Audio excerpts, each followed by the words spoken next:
কে আছো এখানে? আমি প্রায় এখানে আসি, মনে হয় এই গাছগুলো পাতাগুলো আমার সাথে কথা বলে। আমি কি পাগল হয়ে যাচ্ছি? হঠাৎ এক আলো জ্বলে ওঠে। সে আলো থেকে এক পরী বেরিয়ে আসছে। তুমি পাগল নও, তুমি শুনতে পাও কারণ তোমার মনটা শোনার জন্য তৈরি। কে কে কথা বলে? আমি তো কাউকে দেখতে পাচ্ছি না। সবাই আমাকে দেখতে পায় না। আমি এই বনের আলো, এই বনের প্রাণ। তুমি আমাকে বনপরী বলে ডাকতে পারো। বনপরি? তুমি পরি? দাদির কাছে গল্প শুনতাম, বনে পরীরা থাকে।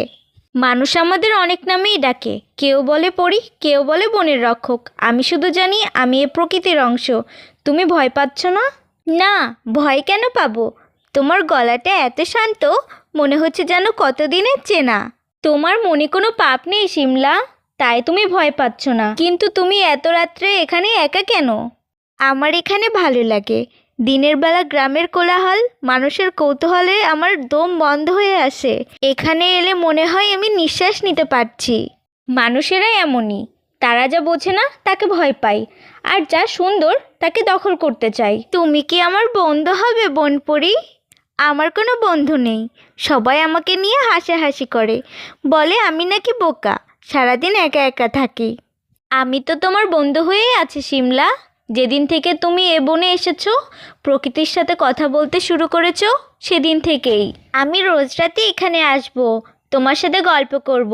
তুমি থাকবে তো?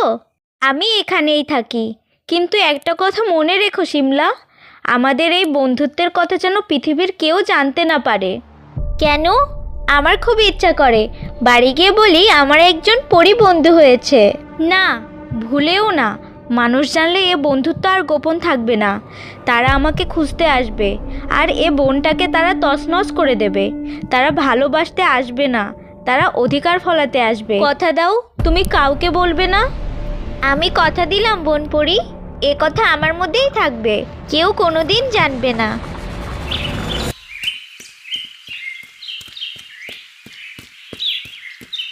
দেখেছিস টুম্পা, শিমলা মেয়েটা কেমন যেন হয়ে যাচ্ছে দিন দিন।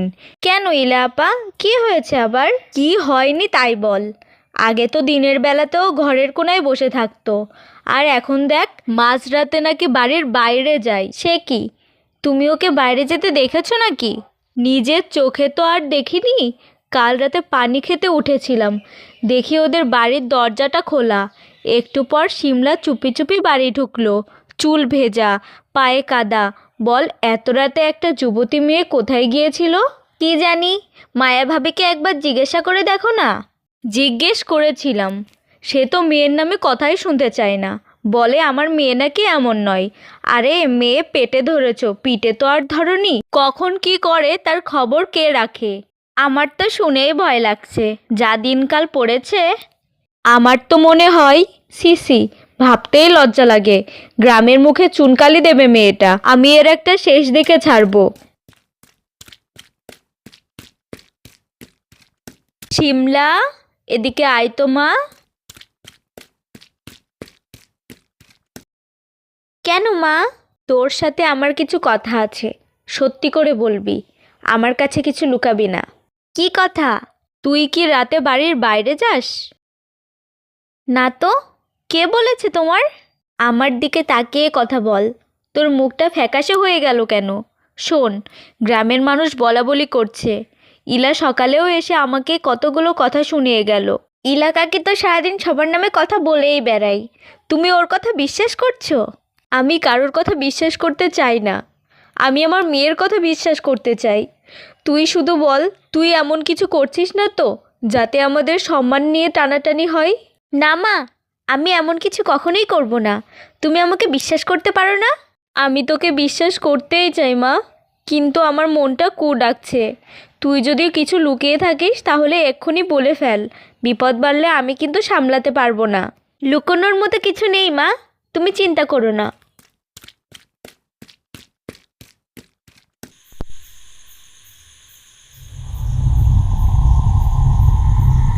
তোমার মুখটা আজ এত ভার কেন শিমলা? গ্রামে কিছু হয়েছে? সবাই আমাকে সন্দেহ করছে বনপরি। মা আমাকে প্রশ্ন করেছে, এলাকাকে সবার কাছে আমার নামে আজে বাজে কথা বলছে। আমার খুব ভয় করছে বনপরি। আমি তোমাকে বলেছিলাম মানুষের কৌতূহল সাপের বিষের মতো, একবার মনে ঢুকলে তার সমস্ত কিছু নষ্ট করে দেয়।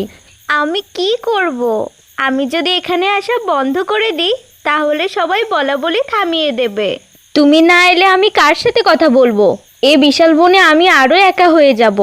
কিন্তু তোমাকে তো কেউ দেখতে পায় না, তাহলে সমস্যা কোথায়? তারা আমাকে দেখতে পায় না, কিন্তু তারা তোমার পরিবর্তনটা দেখতে পাচ্ছে। তোমার চোখে মুখে যে আনন্দ, যে শান্তি, সেটা তাদের সহ্য হচ্ছে না।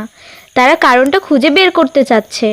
তাহলে আমাদের বন্ধুত্ব কি শেষ হয়ে যাবে? ভয় পেও না, বিশ্বাস রাখো। যতক্ষণ তোমার মনে বিশ্বাস আছে ততক্ষণ কেউ আমাদের আলাদা করতে পারবে না। তুমি বরং আমাকে তোমাদের গ্রামের গল্প বলো, আমি শুনি। আমাদের গ্রামের মোড়লের নাম রনি। উনি খুব রাগী মানুষ, তার কথায় সবাই ওঠে বসে। আর এলাকা কি, সে সারাদিন শুধু অন্যের বাড়ির খবর নাই। কার ঘরে কি রান্না হলো, কে কার সাথে ঝগড়া করলো, এসব না জানলে তার পেটের ভাত হজমই হয় না। মানুষের জগৎটা কি অদ্ভুত, এত ছোট ছোট বিষয় নিয়ে তারা বেঁচে থাকে। আর আমার মা খুব সাধারণ, সে শুধু ভয় পায় লোকে কি বলবে। তোমার মা তোমাকে অনেক ভালোবাসে বলেই ভয় পাই। আচ্ছা, আজ আর বেশি দেরি করো না, সাবধানে বাড়ি ফিরে যাও। কাল আবার আসবো, আমিও অপেক্ষায় থাকবো।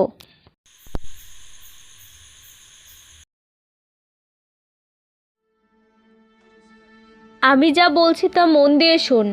আজ রাতে আমরা ওর পিছু নিব। আমার কিন্তু সত্যি সত্যি ভয় করছে ইলা আপা, যদি সত্যি সত্যি কোনো বিপদ থাকে। কিসের বিপদ? নির্ঘাত কোনো ছেলের সাথে দেখা করতে যাই। আজ হাতে নাতে ধরবো, তারপর দেখবো মায়াভাবে কি করে মেয়ের সাফাই গাই। হারুন চাচা, আপনি আমাদের সাথে যাবেন। আপনি গ্রামের বয়স্ক মানুষ, আপনি সাথে থাকলে কেউ আমাদের কিছু বলতে পারবে না। এসব কি ঠিক হচ্ছে? একটা মেয়ের পিছনে এভাবে লাগা কি ভালো কাজ? ভালো মন্দর কথা পরে হবে, গ্রামের সম্মান আগে। যদি মেয়েটা কোনো খারাপ কাজ করে তাহলে পুরো গ্রামের বদনাম হবে। আপনি যাবেন কিনা সেটা বলুন। ঠিক আছে, আমি যাব, কিন্তু কোনো বাড়াবাড়ি করা চলবে না। যা দেখার দূর থেকে দেখব। সেটাই ভালো। আমরা ঝোপের আড়ালে লুকিয়ে থাকবো, হাতে নাতে প্রমাণ পেয়ে তারপর মোড়লকে খবর দেব। আজ সিমলার খেলা শেষ। জানো পরি, আজ আমার মনটা খুব ভালো। মা আজ আমার সাথে অনেক ভালো করে কথা বলেছে, আমার জন্য পায়েস রান্না করেছিল। তোমার মন ভালো থাকলে বনের ফুলগুলো যেন আরও রঙিন হয়ে ফোটে। আচ্ছা বনপরি, তোমাদের জগতে কি বিয়ে হয়? তোমাদের কি ঘর সংসার আছে? আমাদের জগৎটা অন্যরকম সিমলা। আমাদের ভালোবাসা কোনো বাঁধনে বাঁধা থাকে না। এই পুরো বনটাই আমাদের ঘর, আর এই গাছ, ফুল, পাখি, এরা আমাদের পরিবার। কি মজা, কোনো ঝগড়া নেই, কোনো চিন্তা নেই। চিন্তা আছে, যখন দেখি মানুষ কুড়াল দিয়ে আমাদের পরিবারের সদস্যদের কেটে ফেলে তখন আমাদের খুব কষ্ট হয়। আর যখন দেখি তোমাদের গ্রামের ময়লা এসে আমাদের নদীর পানি নষ্ট করে দেয় তখন আমাদের নিঃশ্বাস বন্ধ হয়ে আসে। আমি গ্রামের সবাইকে বোঝাবো, বলবো বোন আমাদের বন্ধু, বোনকে কষ্ট দিতে নেই। তুমি পারবে সিমলা, তোমার মনে সে শক্তি আছে। হঠাৎ বনের আড়াল থেকে একটা শুকনো ডাল ভাঙার শব্দ হয়। চুপ করো সিমলা, কেউ আছে আশেপাশে। কে কে থাকবে এত রাত্রে? মানুষের গন্ধ পাচ্ছি, তারা এদিকেই আসছে। সিমলা তুমি পালাও, এক্ষুনি এখান থেকে চলে যাও। কিন্তু তুমি, তোমাকে যদি তারা দেখে ফেলে? আমার চিন্তা করো না, তুমি আগে যাও, যাও বলছি।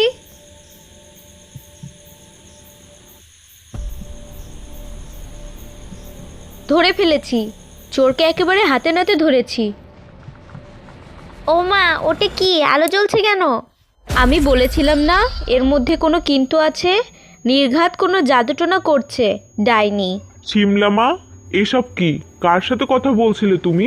বল, কার সাথে এত রাতে জঙ্গলে ফিসফিস করছিলি? এই আলোটা কি? সত্যি কথা বল, না হলে আজ তোর একদিন কি আমার একদিন। ছাড়ো আমাকে, তোমরা ওকে ভয় দেখিও না, ও আমার বন্ধু। বন্ধু? এই আলোর কন্যা তোর বন্ধু? চল আজ মোড়লের কাছে, তোর বিচার হবে। এই ডাইনিকে আজ গ্রাম থেকে বের না করে আমরা ছাড়ছি না। ও ডাইনি নয়, ও পরি। তোমরা বুঝতে পারছো না, তোমরা অনেক বড় ভুল করছো। শুনেছিস? পরি? মাথাটা একেবারে গেছে মেয়েটার। সবাই শিমলাকে নিয়ে গ্রামের দিকে নিয়ে যেতে থাকে। শিমলা অসহায়ভাবে বনের দিকে তাকিয়ে থাকে। বনপরি, আমাকে বাঁচাও বনপরি।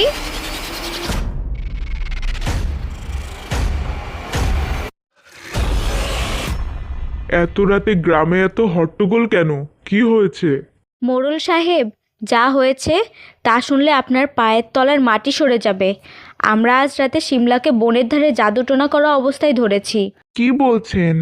আমি তো আগেই বলেছিলাম মেয়েটার হাবভাব ভালো না। শিমলা, ইলা যা বলছে তা কি সত্যি? না মোড়ল সাহেব, আমি কোনো জাদুটোনা করিনি। তাহলে এত রাতে বনের ধারে কি করছিলি? আর ওই আলোটাই বা কী ছিল? আমরা সবাই নিজের চোখে দেখেছি, হারুন চাচাও সাক্ষী আছেন। হ্যাঁ মোড়ল সাহেব, আমিও দেখেছি একটা অদ্ভুত আলো শিমলার সামনে ভাসছিল। আমরা যেতেই মিলিয়ে গেল। মুখ খোলো শিমলা, না হলে গ্রামের মানুষ যাই ভালো বুঝবেন তাই করবে। আমার মেয়েকে আপনারা ক্ষমা করে দিন মোড়ল সাহেব। ও অবুঝ, হয়তো কোনো ভুল করে ফেলেছে। ভুল? এটাকে ভুল বলে? এটা শয়তানি। এই মেয়ের জন্য আমাদের গ্রামে অকাল নামবে, অসুখ বিসুখে ছড়িয়ে পড়বে। এই ডাইনিকে গ্রাম থেকে বের করে দিন। চুপ করুন, সবাই চুপ করুন। আমি কোনো ডাইনি নই, আর ওটা কোনো অশুভ শক্তিও ছিল না। ও আমার বন্ধু ছিল, একমাত্র বন্ধু। বন্ধু? কে সে? নাম কি? কোন গ্রামের ছেলে? ও কোনো মানুষ নয়, ও বনের পরী। ওর নাম বনপরী। ও আমাকে প্রকৃতির গল্প শোনাতো, গাছের কথা, ফুলের কথা বলতো। তোমাদের মতো হিংসার সন্দেহ ওর মধ্যে নেই। শিমলার কথা শুনে উঠোনের কেউ কেউ হাসতে শুরু করে। শুনেছেন মোড়ল সাহেব? এখন গাঁজাখড়ি গল্প বানাচ্ছে নিজেকে বাঁচানোর জন্য।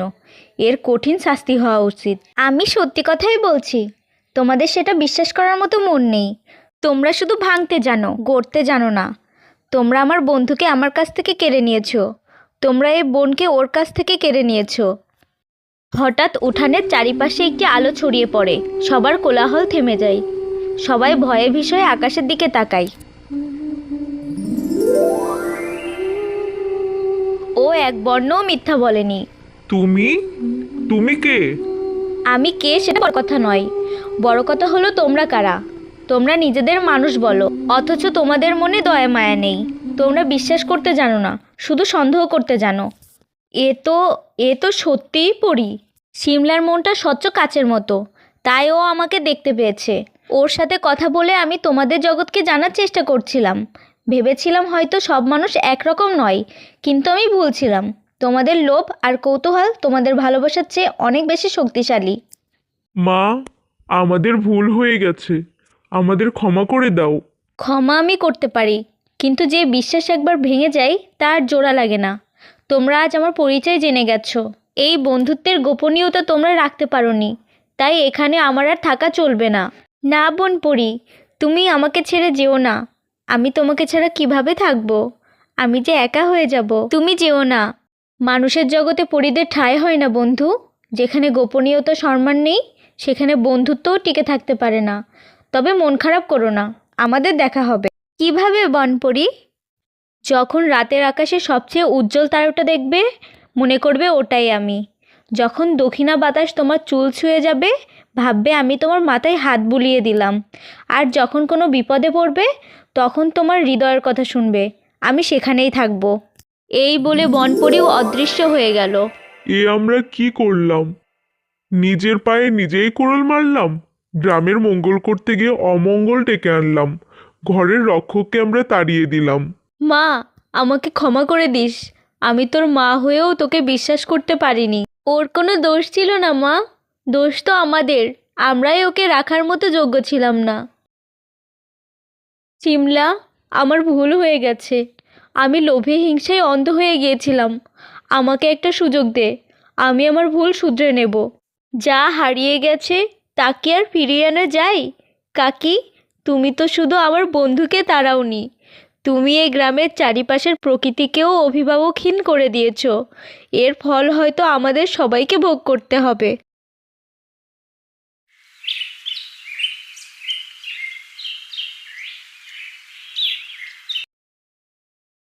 কিছু মুখে দে মা, কাল রাত থেকে কিছুই খাসনি।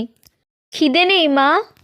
আমি জানি তোর খুব কষ্ট হচ্ছে, কিন্তু জীবন তো থেমে থাকবে না। জীবন থেমে নেই মা, জীবন বদলে গেছে। বনপুরি আমাকে একটা দায়িত্ব দিয়ে গেছে। কি দায়িত্ব? এই প্রকৃতিকে রক্ষা করার দায়িত্ব। ও চলে গেছে, কিন্তু ওর জগৎটা তো এখানেই আছে। আমাকেই এর খেয়াল রাখতে হবে। এই গল্পটি যদি আপনাদের ভালো লেগে থাকে তাহলে আমাদের চ্যানেলটি সাবস্ক্রাইব করতে ভুলবেন না যেন।